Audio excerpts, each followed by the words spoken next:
और एक बार फिर से आपको हम एसआईआर के उस फैसले के बारे में बताते हैं जिस पर सुप्रीम कोर्ट ने आज बड़ा फैसला सुनाते हुए ये कह दिया है कि एसआईआर जैसे चल रहा है वो आगे ऐसे ही चलता रहेगा।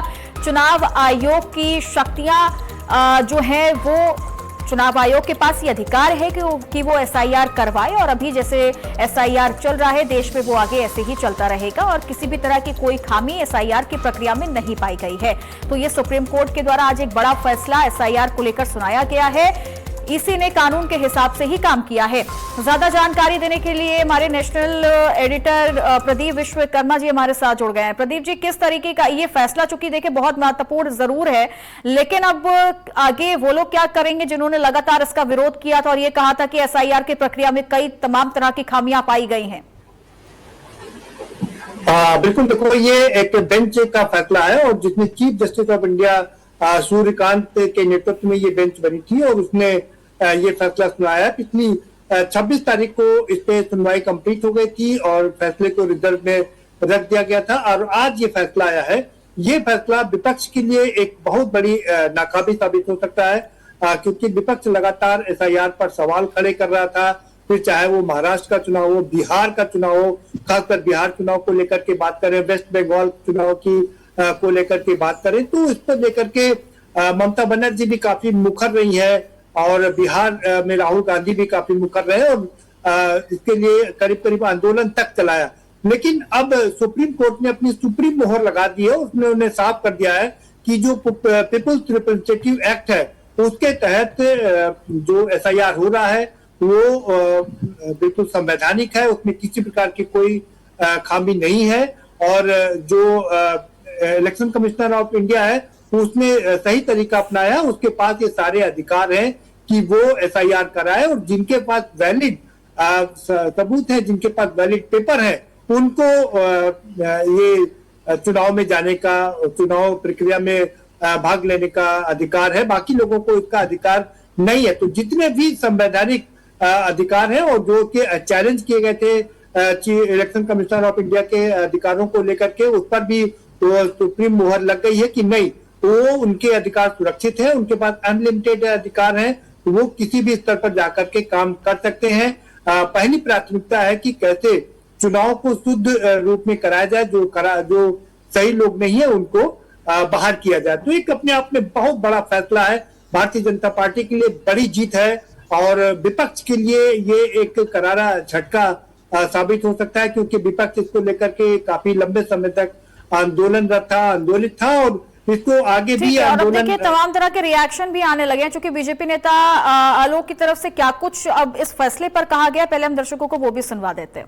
ज्यादा मानते हैं ऐसे ही लोग एसआईआर के खिलाफ थे, राहुल गांधी जी, पूरी की पूरी कांग्रेस पार्टी, टीएमसी, ममता बनर्जी, तेजस्वी यादव, अखिलेश यादव, ये लोग हैं अपने आप को संविधान से ऊपर समझते हैं। समस्या ये नहीं है कि विरोध करना है, समस्या ये है कि अपने संवैधानिक संस्थाओं का सम्मान नहीं करना है। इलेक्शन कमीशन को कितनी गालियां दी गई हैं पिछले 6 महीने में, बिक गया है, दलाल है, फलाना है, ढिमकाना है, नागरिकों के नाम काट दिए। अरे घुसपैठियों को नागरिक बना रहे हो, इस देश की संप्रभुता के साथ आप मजाक कर रहे हैं। आज सुप्रीम कोर्ट ने जवाब दिया और इनको करारा जवाब मिला है, ये जरूरी था। एसआईआर पे जितने ये लोग भ्रम फैला रहे थे देश की जनता के सामने, आज सुप्रीम कोर्ट सामने आके उन सब भ्रमों को उसने क्लियर किया है। हम धन्यवाद करते हैं सुप्रीम कोर्ट का कि कभी कभी सच को पूरी तरह उजागर करने के लिए उसकी चीड़-फाड़ करनी और उसको अच्छी तरह से सामने लाना बहुत जरूरी होता है। इस देश की संवैधानिक संस्थाओं का एक गरिमा है, उसका सम्मान हमेशा होना चाहिए, चाहे वो सुप्रीम। ये इलेक्शन कमीशन का काम है और एसआईआर जो इलेक्शन कमीशन ने कराया है वो बिल्कुल ठीक कराया है, वो संविधान के अनुकूल है, रिप्रेजेंटेशन ऑफ पीपल एक्ट के अनुकूल है, जो कंडक्ट ऑफ इलेक्शन रूल है उसके अनुकूल है। जो एसआईआर के बारे में बहुत सारे अपवाद बताए गए थे, एसआईआर की बहुत सारी कमियां बताई गई थी, माननीय सुप्रीम कोर्ट ने उन कमियों को स्वीकार नहीं किया है और कहा है कि बिल्कुल इलेक्शन कमीशन ने फ्री एंड फेयर तरीके से पूरा एसआईआर किया है। हमने जो पीआईएल फाइल किया था उसमें मांग किया था एसआईआर रेगुलर इंटरवल पे होना चाहिए, एसआईआर हर 5 साल में होते रहना चाहिए, क्योंकि एक भी अगर कोई विदेशी व्यक्ति का नाम वोटर लिस्ट में है तो वो पूरी तरीके से हमारे इलेक्शन लॉज के खिलाफ है, फ्री एंड फेयर इलेक्शन के कॉन्सेप्ट के खिलाफ है। आज माननीय सुप्रीम कोर्ट ने जो हमारी दलील थी, जो चुनाव आयोग की दलील थी, वो सभी दलीलों को स्वीकार कर लिया है और लगभग जो 20 से ज़्यादा पिटीशन फाइल की गई थी एसआईआर के खिलाफ, एसआईआर की बहुत सारी कमियों को बताने के लिए, उन सभी दलीलों को नकार दिया गया है। मैं आशा करता हूं कि अब आने वाले टाइम में भारत में कोई भी जो विदेशी है, जो घुसपैठिया है, चाहे पाकिस्तानी, अफगानिस्तानी, रोहिंग्या, बांग्लादेशी या कुकी है, उसका नाम भारत में नहीं होगा। एक और भी बहुत ही महत्वपूर्ण कार्य किया है माननीय सुप्रीम कोर्ट ने। उन्होंने आदेश दिया इलेक्शन कमीशन को कि जिन लोगों का नाम डिलीट हुआ है 2003 के जो एसआईआर हुआ था, उन सभी मामलों को जो वहां पे उसको सौंप दिया जाए सिटीजनशिप कंफर्म करने के लिए। एक बात ये भी कहा है कि यहाँ एसआईआर में जिसका नाम कटा है उससे ये नहीं कंफर्म होता है कि वो विदेशी हैं, लेकिन ये भी कहा है कि जिन लोगों का नाम कटा है उनको कंफर्मेशन के लिए वापस वहाँ ट्रिब्यूनल में भेज दिया जाए, जो सिटीजनशिप एक्ट के अंतर्गत वो ट्रिब्यूनल बना होता है, जिससे उनका कंफर्म हो जाए कि वो भारत के नागरिक हैं या नहीं है। 11 डॉक्यूमेंट्स के बारे में क्या कहा है कोर्ट ने? माननीय सुप्रीम कोर्ट ने कहा है कि जो 11 डॉक्यूमेंट्स है वो रिजनेबल है, उसमें कोई किसी नियम कानून का वायलेशन नहीं हुआ है, और जो इलेक्शन कमीशन ने अपना प्रिस्क्राइब किया था 11 डॉक्यूमेंट वो ठीक है। इशू ऑन आधार के ऊपर अभी कोई टच नहीं किया गया है, ना आधार को ये कहा गया है कि मैंडेटरी है, न ये कहा गया है। जो माननीय सुप्रीम कोर्ट ने अपने 12वें डॉक्यूमेंट के रूप में आधार को एक्सेप्ट किया था, ऑब्जर्वेशन, उसके बारे में उन्होंने कहा है कि वो ठीक है, उस समय की जरूरत थी, वो पूरा किया गया। सर इन इंग्लिश अरे यार, तो प्रदीप जी लगातार हमारे साथ बने हुए हैं। प्रदीप जी देखिए, लगातार ये भी कहा जा रहा है कि एसआईआर प्रक्रिया के जो नियम रहे हैं, नियमावली रही है, उसका पूरी तरीके से पालन किया गया है। जो खामियों की बात लगातार विपक्ष ने की है, वो खामी कहीं किसी भी तरह से पाई नहीं गई है। अब ऐसे में विपक्ष के सामने क्या रह जाएगा? यही कहा जाता है जिसका काम उसी को साझे। पहले आप केंद्र सरकार पर निशाना साधते हैं, फिर आप चुनाव आयोग पर भी निशाना साध देते हैं। क्या आप सुप्रीम कोर्ट के फैसले पर भी निशाना साधेंगे? देखो, एसआईआर को वैध बताया है और क्या इस पर रोक नहीं लगाई जा सकती है कि एक ये नए तरीके से हो रहा है, तो केवल ये कारण नहीं हो सकता किसी भी प्रक्रिया पर रोक लगाने का। एसआईआर को वैध ठहराया है, तो तमाम जो आपत्तियां थी विपक्षी दलों का जो अनुरोध था, आज उस पर सुप्रीम कोर्ट ने एक जवाब अपना दिया।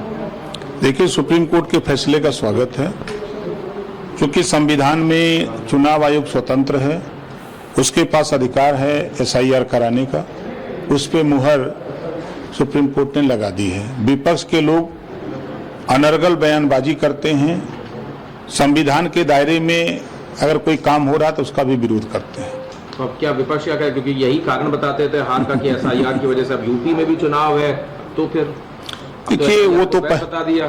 पहले तो बता रहे थे धांधली हो रही है, फिर कहीं ईवीएम खराब है, उसके बाद कहीं एसआईआर से वोट काटे जा रहे हैं।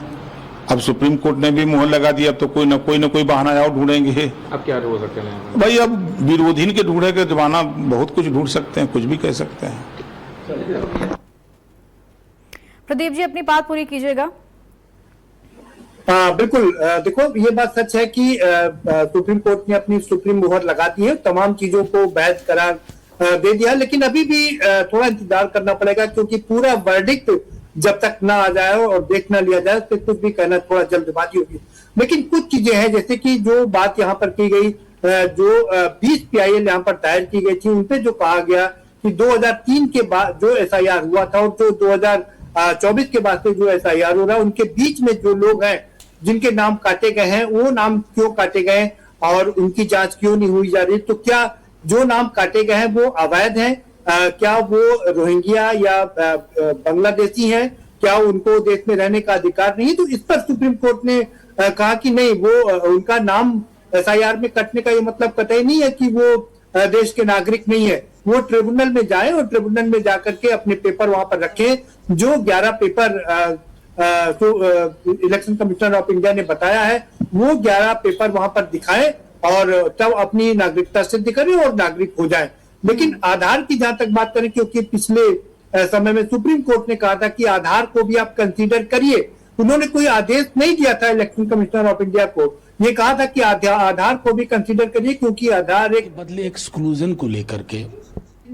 ठीक है, और अब देखिए रिएक्शन भी आ रहे हैं, वो भी हम जल्दी से सुनवा देते हैं। आरजेडी से राज्यसभा सांसद मनोज झा क्या कुछ कह रहे हैं वो भी सुनवाते हैं।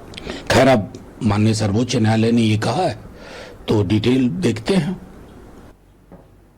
कुछ कहने को बचता नहीं। लेकिन सर एसआई सवाल उठाती रही हैं और पश्चिम बंगाल में भी जब हुआ तब भी वहां पर जो मुख्य विपक्षी पार्टी अभी जो है, जो उस समय सत्ता में थी, उसने सवाल उठाए। अब तो पूरे देश में एसआईआर के नहीं, देखिए आप अभी भी मूल सवाल नहीं देख पा रहे हैं। बंगाल में जो लाखों लोग येट टू बी क्लियर्ड, जिनके बारे में माननीय सर्वोच्च न्यायालय के ही एक न्यायाधीश ने कहा था इस बार नहीं तो अगली बार वोट दें। संविधान निर्माताओं ने कभी नहीं सोचा होगा कि इस तरह की भी टिप्पणी आया करेगी। फर्ज कीजिए, मैं आपसे कहता हूं कि उन लाखों में से सिर्फ 1000 प्रक्रिया में साफ होके आते हैं कि वो एलिजिबल थे, उनको इंक्लूड किया जाना चाहिए था। कौन उसकी भरपाई करेगा? ये कॉन्स्टिट्यूशनल राइट का वायलेशन का सवाल होगा। मेरी चिंता उस बात से, इलेक्शन कमीशन के अधिकार में है या नहीं, इस पर तो सवाल ही नहीं था। सवाल था ये जो ब्लेटेंट एक्सक्लूजन का मामला है, उस पर अभी भी कुछ साफ नहीं लिखा है। सर, लेकिन प्रक्रिया में खामी है और पूरे देश में ये प्रक्रिया होनी है, तो ये तो फिर जो विपक्ष की पार्टियां जो सवाल उठा रही है, एक चैलेंज तो है ही ना। फिर क्या कहा जाए, सर्वोच्च न्यायालय से आया है, एक बार विपक्ष की सारी पार्टियां बैठेंगी और उसके बाद देखेंगे कि क्या हम न्यायालय से कुछ अन्य पहलुओं पे अलग से निर्देश की गुंजाइश देखते हैं। सर, कर्नाटक में पर मिल सकता है, और जो कल मीटिंग हुई उसके बाद जो खबरें आ रही है कि सिद्धारमैया जी कल इस्तीफा दे सकते हैं। हालांकि अभी भी कांग्रेस डायल मोड में है। नहीं, देखिए दे सकते हैं। तो अब देखिए रिएक्शन भी जो आ रहे हैं वो भी समझने वाले जरूर हैं। अब प्रदीप जी देखिए, अब मनोज झा तो सीधे तौर पर ये कह रहे हैं कि मूल सवाल ये नहीं है कि चुनाव आयोग के पास अधिकार है या नहीं है। मूल सवाल जो है उस पर तो अभी कोई विवरण आया ही नहीं है, और अब हम आगे ये भी तय करेंगे विपक्ष के साथ बैठ करके हमें अब किन पहलुओं पर एक बार फिर से आगे सुप्रीम कोर्ट का दरवाजा खटखटाना है। बिल्कुल ठीक कहा उन्होंने, और जो सवाल मैं उठा रहा था वही बात उन्होंने कही कि जो वेस्ट बंगाल में वोट काटे गए और उनको ट्रिब्यूनल में भेजा गया, लाखों लोगों को ट्रिब्यूनल में भेजा गया, लेकिन ट्रिब्यूनल ने वहां पर काम नहीं किया और वो अपनी वैधता को साबित नहीं कर पाए। अब सवाल ये उठता है कि जब ट्रिब्यूनल इस पर काम करेगा और अगर ये लोग वैलिड पाए जाते हैं, जिनके नाम यहाँ पर काटे गए, वो वैध नागरिक पाए जाते हैं। दो चीजें, अगर वो वैध नागरिक पाए जाते हैं इसका मतलब है कि उनको वोट देने के अधिकार से वंचित किया गया। तो ये इसका खामियाजा कौन भुगतेगा, इसके लिए कौन जिम्मेदार होगा? दूसरा, अगर वो अपने आप को प्रूफ नहीं कर पाते हैं, अगर वो 11 डॉक्यूमेंट्स में से एक भी डॉक्यूमेंट प्रोड्यूस नहीं कर पाते हैं, इसका मतलब वो इलीगल तरीके से इंडिया में रह रहे हैं, चाहे वो हिंदू हो, चाहे वो मुसलमान हो, किसी भी जात का हो सकता है। तो क्या वो अवैध है, भारत में रह रहे हैं, क्या उनको डिपोर्ट किया जाएगा? ये भी अपने आप में एक बड़ा सवाल है। और ठीक बात है कि विपक्ष लगातार ये कह रहा है कि वो जब तक इसका एक कंप्लीट एक वर्डिक्ट ना आ जाए, कंप्लीट वर्डिक्ट आ जाएगा, उस पर गहन मंत्रणा होगी और इस पर खास मंत्रणा होगी कि जिनके नाम काटे गए हैं क्या वास्तव में सही नाम काटे गए हैं, उनकी इसको लेकर के गहन चर्चा होगी। उसके बाद फिर वो सामने निकल के आगे आएगा कि आखिर विपक्ष आगे अपना क्या रवैया अपनाता है। तो बड़ा सवाल यही है कि ठीक बात है, सुप्रीम कोर्ट ने अपनी सुप्रीम मोहर लगा दिया है कि ये जो एसआईआर है पूरी तरीके से लीगल है, पूरी तरीके से वैध है। जो कानूनी अधिकार पर सवाल खड़े किए गए थे चीफ इलेक्शन कमिश्नर को लेकर के, वो उस पर मोहर लगा दिया है कि नहीं, उनके पास अधिकार है, वो कर सकते हैं। विपक्ष ये आरोप लगा रहा था कि कैसे कर सकते हैं, क्योंकि ये तो एक नागरिकता सिद्ध करने का अधिकार है और नागरिकता सिद्ध करने का अधिकार तो एमईएच के पास में है, वो इलेक्शन कमिश्नर ऑफ इंडिया इसको नहीं कर सकता। लेकिन सुप्रीम कोर्ट ने उस पर भी सुप्रीम मोहर लगा दिया है कि नहीं, उनके पास ये अधिकार है, वो इस पे ये काम वो कर सकते हैं। लेकिन अब जो सबसे बड़ा सवाल यही है कि जो लोग काटे गए हैं, जिनके नाम काटे गए हैं, उनका अगर वो प्रूफ हो जाता है कि वो वैध हैं और उनको वोट देने का अधिकार, जैसे कि ट्रिब्यूनल में जाने की बात की जा रही थी। मैं फिर बता दूं अपने दर्शकों को, 2002-2003 में जो एसआईआर हुआ था और उसके बाद जो अब एसआईआर हो रहा है, उसके बीच में भी तमाम लोगों के नाम काटे गए हैं कि जब हमारे पास 2003 में वोट देने का अधिकार था और अब हम वोट नहीं दे पा रहे हैं तो हम कहां से अवैध हो गए। ऐसे लोगों को ट्रिब्यूनल में जाना पड़ेगा और उनको अपनी वैधानिकता सिद्ध करनी पड़ेगी, अपनी नागरिकता सिद्ध करनी पड़ेगी। ठीक है, चूंकि कोर्ट ने ट्रिब्यूनल में जाने की बात कह दी है, ये भी कहा है कि आपके पास है वक्त, जिन के नाम कटे हैं तो आप ये लोग अब ये लीगली तौर पर आप यहाँ पर रह रहे हैं, नागरिकता किस तरीके से है वो सारी चीजें क्लियर हो। अगर सोचिए अगर ये सारी चीजें साफ हो जाती हैं कि जो नाम कटे वो इलीगल तरीके से काटे गए हैं, ये जो यहाँ पर लोग रह रहे हैं वो वैध हैं, तो क्या लगता है कि पश्चिम बंगाल के चुनाव पर भी बहुत ज्यादा एक सवाल उठेगा? कांग्रेस प्रवक्ता मनीष सिंघवी हमारे साथ जुड़ गए हैं। मैं रोकूंगी मनीष जी, अब ये जिस तरीके का सवाल देखिए लगातार सारे विपक्ष ने मिलकर उठाया था एसआईआर की प्रक्रिया को लेकर, चुनाव आयोग के अधिकारों को लेकर, सुप्रीम कोर्ट ने क्लियर कह दिया है कि चुनाव आयोग के पास ये अधिकार है कि वो एसआईआर करवाए। अब आगे विपक्ष का क्या जो रास्ता है, जो राह है, वो क्या रहने वाली है एसआईआर को लेकर सुप्रीम कोर्ट के फैसले पर? जो लोक प्रतिनिधित्व अधिनियम 1960 है उसमें दो तरीके के रिविजन्स की बात की गई थी कि इंटेंसिव और एक समरी। समरी हमेशा जहां चुनाव होते हैं उसके पहले होता है, वो शॉर्ट रिवीजन होता है, और जो इंटेंसिव रिवीजन होता है वो हमेशा उस स्टेट में होता है जहां पर चुनाव नहीं होने को होते हैं। चुनाव आयोग एक नया नाम लेकर आया कि हम एसआईआर कराएंगे, स्पेशल इंटेंसिव रिवीजन कराएंगे। चलिए ठीक है, वो देखिए वो जिस तरीके का माहौल इस देश में बना हुआ है, जबरदस्ती का उसको रोका नहीं जा सकता है। हम अपनी बात कह सकते हैं, हम अभी भी कह रहे हैं एसआईआर पूरी तरीके से अनकॉन्स्टिट्यूशनल है, लेकिन अगर आपको कराना भी है तो आप चुनाव के जस्ट पहले क्यों कराते हैं? आप आनंद फानंद में 6-6 करोड़, 7-7 करोड़, 10-10 करोड़ वोटरों की गिनती एक महीने में क्यों कराते हैं? इसका मतलब कहीं ना कहीं आपकी नियत में खोट है। तो अगर आपको कराना भी है तो आप उसको लीगली विधि सम्मत कराइए, थोड़ा पहले कराइए, थोड़ा समय लेकर कराइए। एक बात, दूसरी बात क्या है कि जो इसमें बीच में कमियां आ रही हैं कि लोगों के नाम का, भाई भाजपा विधायकों के क्या वीडियो वायरल नहीं है ये कहते हुए कि हमको अपने वोट बढ़वाने हैं, विपक्षी वोट कटवाने हैं, तो किस बेसिस पर इस बात को कह रहा है? इसी बेसिस पर तो कह रहा है कि चुनाव आयोग में फॉर्म नंबर 7 का दुरुपयोग हो रहा है, इसी बेसिस पर तो कह रहा है कि तमाम वोट काट दिए जा रहे हैं। भाई आखिर और तो कोई बेसिस आधार नहीं है इस बात का ना। तो मेरा कुल मिलाकर कहने का मतलब ये है कि ये लोकतांत्रिक संवैधानिक देश है, इसमें अगर कुछ हो भी रहा है तो वो विधि सम्मत होना चाहिए। नहीं तो अब आगे विपक्ष का क्या रोल रहने वाला है? क्योंकि मनोज झा को भी अभी हमने सुना, उन्होंने भी कहा है कि मूल सवाल ये तो है ही नहीं कि चुनाव आयोग के पास अधिकार क्या है, मूल सवाल तो कई जिन चीजों को लेकर के रहा है उसका विवरण अभी तक क्लियर नहीं हो पाया है। तो अब अभी तक तो आप लोगों ने तमाम तरह की बातें की हैं, लेकिन अब इस फैसले के बाद आप लोग क्या करने वाले हैं? किस तरीके से एसआईआर की प्रक्रिया को लेकर आगे बढ़ेंगे? अब एसआईआर में जहां जहां कमियां होंगी, जहां जहां बेमानियां होंगी, हम उसके खिलाफ आवाज उठाएंगे। हम पहले भी उठा रहे थे, अभी भी उठाएंगे। ठीक है, आपने बोला कि अब आवाज उठाएंगे, लेकिन अब आगे ऑप्शन आपको लगता है कि सुप्रीम कोर्ट ने तो दो टूक शब्दों में कह दिया है कि कोई खामी नहीं पाई गई है, तो कोई पॉइंट तो विपक्ष के पास अभी होगा ना। सुप्रीम कोर्ट ने ये कहा एसआईआर होगा, ये थोड़ी कहा कि गलत तरीके से कराना है, बेईमानी करानी है। सुप्रीम कोर्ट ने ये नहीं कहा है ना।